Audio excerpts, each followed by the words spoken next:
કયા જલસાની તમે વાત કરો છો? ગમે એ જલસો ઉપાડી લો. હાલો, દારૂ પીવાની બહુ મજા આવે છે, હાલો એવી બોટલ દુનિયામાં ગોતી આવો કે એકવાર પીધો પછી બીજી વાર પીવો ન પડે. ટેમ્પરરી પાસે નહીં. આપણે ટૂંકમાં પછી કેવું થાય, આપણે એના ગુલામ થઈ જાય. હકીકતે આપણે એમ કહીએ હું આઝાદ છું. નહીં, આપણે કેટલી બધી વસ્તુના ગુલામ છે. ગુલામ ઘરથી ચાલુ કરો. વસ્તુ વ્યક્તિ આપણે કેટલા છે? હે, ઝૂકેગા નહીં સાલા.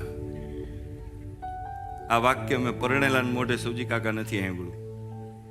કુવારા જ બોલે ઝૂકેગા નહીં. અરે બેન્ડ વળી જાય, બેન્ડ વળી જાય મારો ભાઈ. ઝૂકવાનું ચાલુ કર્યા, ગામમાં કોક માર છે. ઝૂકેગા નહીં હું, એ તો ફિલ્મ હતું, એ પૂરું કરી દીધું, એને રૂપિયા કમાઈ લીધા. તું ઝૂકવાનું ચાલુ કર મારો ભાઈ. અમેરિકાના વર્જિત વિશ્વવિદ્યાલયના પ્રોફેસર સ્ટીવન્સ, એણે 3000 કેસ રિસર્ચ કર્યા. ત્યારબાદ પુનર્જન્મ સત્ય છે એવું એને સિદ્ધ કર્યું છે. પણ એના 3 તારણો બહુ જબરજસ્ત છે, એ આપણે જોઈશું. પેલું તારણ છે કેળવેલું નહીં અને વંશ પરંપરામાં નહીં. પેલું એનું તારણ છે, શ્રીલંકાની અંદર ઇયોન સ્ટીવન્સ જ્યારે એક બાળકીને જોવે છે ત્યારે નારિયેળીના પાંદડા હોય છે એનાથી એક છાપરું બનાવે છે. હવે એટલું ખૂબીથી બનાવે છે ત્યારે સ્ટીવન્સ જોવે છે કે આટલું ખૂબીથી કેમ બનાવે. એના મા બાપ પણ ખૂબ રૂપિયાવાળા હતા, એનામાં કોઈ એવી ગરીબાઈના ગુણ નહોતા, પણ ગરીબ માણસ બહુ સરસ રીતે સારું કામ કરી શકે એવું એ બાળકી કરતી હતી શ્રીલંકામાં. ત્યારે એણે રિસર્ચ કર્યું કે આ ગુણ ક્યાંથી આવ્યો છે. આ કોઈ કેળવેલો નથી, એના મા બાપનો નથી, આ ગુણ ક્યાંથી આવ્યો છે. ત્યારે એણે નક્કી કર્યું કે આ કંઈક ગયા જન્મનું છે. એવા ઘણા બધા ઉદાહરણો છે.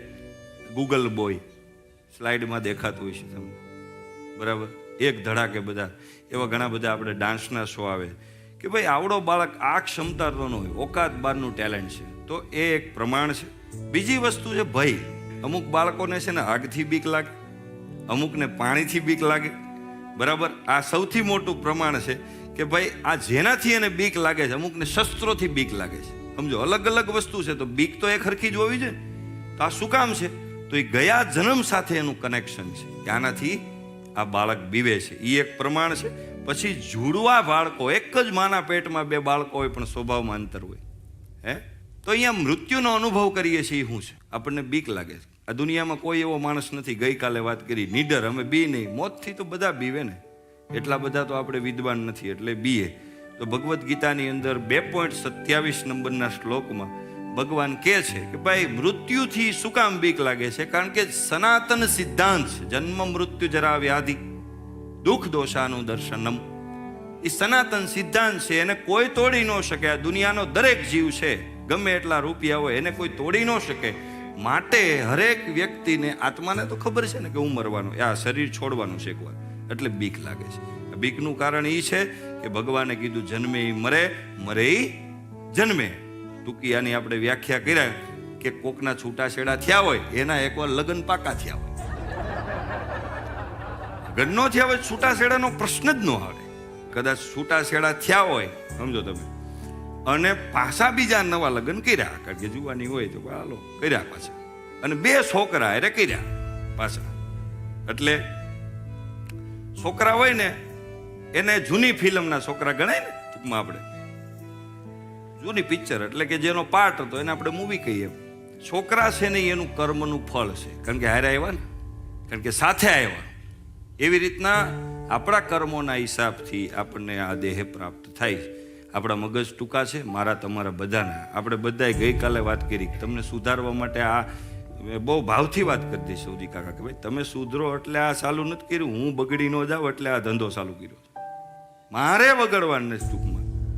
એટલે આ આપણને વિચાર જાણવું જરૂરી છે. આપણે ઘણું બધું ન જાણવાનું જાણ્યું છે અત્યાર સુધી, પણ આ તો આપણા વિષયમાં છે એટલે જાણવું જરૂરી છે.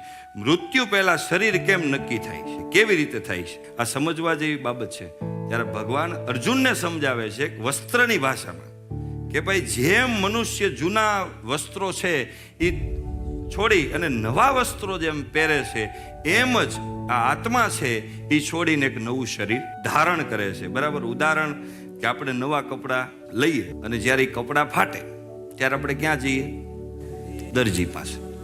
રેડીમેડની વાત નથી, અત્યારે સીવવાની વાત છે. અને પ્રશ્ન થાય કે ભાઈ રેડીમેડ હોય તો અમે દુકાન જઈએ, એ તમે જાયજો, પણ અહીંયા દરજીની વાત છે ટૂંકમાં. તમારા મગજમાં હું હાલતો હોય મને ખબર હોય ને બધું. ભાઈ ને આ જીન્સ લેવું હોય તો પણ નહીં, આપણે અત્યારે દરજીની વાત છે, જીવડાવવાના કપડા હોય એની. એટલે ભગવાન વસ્ત્રો ફાટે તો જેમ માણસ નવા કપડા દરજી પાસે જાય એમ દરજી છે ને એ માધ્યમ છે. બીજી વસ્તુ કે નાના બાળકો હોય એના કપડા કોણ પસંદગી કરે? કોણ કરે? એના મા બાપ કરે.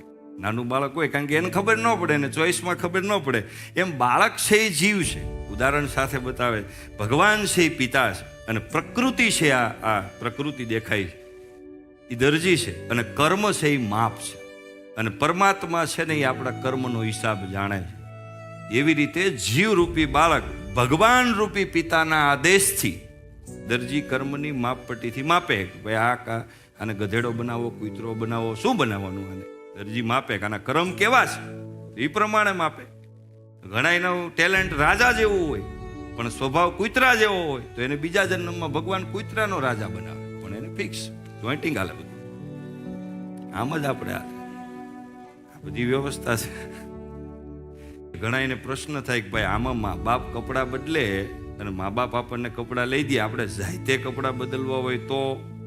આવો પ્રશ્ન થાય કે હાથે બદલવા હોય તો એના માટે ભગવાન આગળ કહે છે કે વિકસિત જીવાત્માઓ હોય છે જેણે આ જગતમાં કંઈક સારા કામ કર્યા હોય છે, જે ભગવાનનું કંઈક ભજન કર્યું હોય છે, આવા આધ્યાત્મિક જીવો પોતાના કપડાં જાતે નક્કી કરે છે કે મારે, કારણ કે મોટા થઈ ગયા ને, ઓલું તો બાળક છે. આપણે બધા જ્ઞાન વગરના શું કહેવાય, બરાબર? દેહ પરિવર્તન છે એ સામાન્ય ઘટના છે.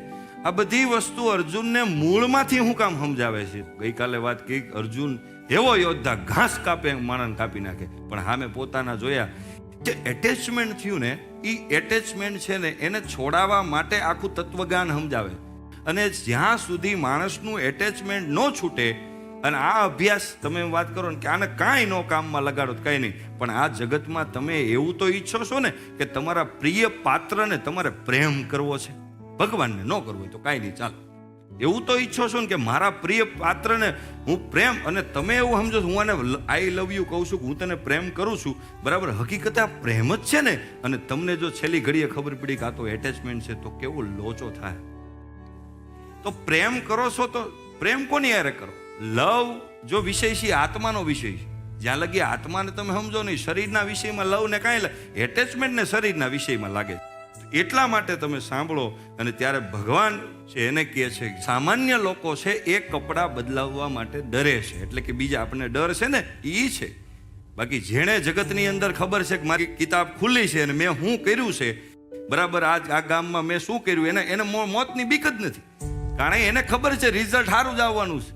એને ફિક્સ, એને ભલે ગીતા ન વાંચી હોય, એને કોઈ શાસ્ત્રોનું અધ્યયન ન કર્યું, પણ એના કર્મ ઉપર એને ભરોસો છે કે મેં સારું કેટલું કર્યું એ તો નહીં, પણ મને પાક્કો ભરોસો મેં કોઈનું ખરાબ નથી કર્યું. એવી જ રીતે આ જે વિકસિત જીવાત્માઓ છે એને વિશ્વાસ હોય છે. અને બીજું, એને કપડાં બદલવાનો ડર નથી લાગતો. મરીએ તો કાંઈ નહીં, ડર તો ઠીક છે, અને એક નવા કપડાં મળશે આનો એક આનંદ હોય છે. ઘણા કેમ થાય કે આપણે માંદા પડે એ હું એ દેહની સારવાર છે. એ જ્યારે દરજી પાસે આપણે ફાટેલા કપડાં લઈને જાય અને દરજી આપણને હાંધી દે કે ભાઈ હાંધો, બરાબર, એ દરજી જેમ કપડાને હાંધે છે ને એમ દેહની સારવાર સમાન છે બે વસ્તુ. પછી છેલ્લે દરજી એમ કે આમાં કેટલા થીગડા મારવા, હવે બદલી નાખો, ત્યારે માણસને મૃત્યુ થાય છે. એમ પ્રકૃતિ એમ કે હવે નીકળો એટલે અહીંથી બાંધો. સેવા કોની કર્યું? ચાલો આપણે એમ કઈ સમાજ સેવા કરીએ, આપણે સેવા કોની કરી? શેરવાનીની સેવા કરવા જેવું થયું. હમણાં જે વાત કરી સેવા થાય છે એ શરીરની થાય છે. હવે મને એ વસ્તુ કહો કે આપણે શરીરની સેવા કરવી એ ઉત્તમ કે આત્માની સેવા કરવી એ ઉત્તમ? કોની? આત્માની. તો એનો મતલબ એવો નથી કે શરીરની સેવા કરવી ઉત્તમ નથી, પણ શ્રેષ્ઠ નથી. સૌથી ઉત્તમ સેવા જેને કહી શકાય એ ઉત્તમ સેવા નથી. આપણે સમાજ સેવા કરીએ એમાં કમસે કમ સેવાનો ગુણ જનરેટ થાય છે, એ ગુણ આપણને પરમ તત્વ સુધી લઈ જાય, એ ગુણ કામમાં આવે, પણ શ્રેષ્ઠ નથી. ઘણા લોકો રોડ ઉપર ભગવદ્ ગીતા વેચતા હોય, આપણા હિન્દુઓના દીકરા વિરોધ કરે કે ભગવદ્ ગીતાને રોડ ઉપર આ લોકો જો ને રખડાવે છે. આ લોકો એમ કે આ રોડ ઉપર એને રખડાવી ક્યારે પડી ખબર? આપણે કોઈ દી લાલ કપડામાંથી બહાર કાઢી નહીં ને એટલે કે આ ઘરમાં મૂકો. આપણા બાપાએ કીધું કે આને પેક કરીને 3 ગાંઠ મારીને રાખજે. એટલે એને ખોલો. ગુજરી ગયા પછી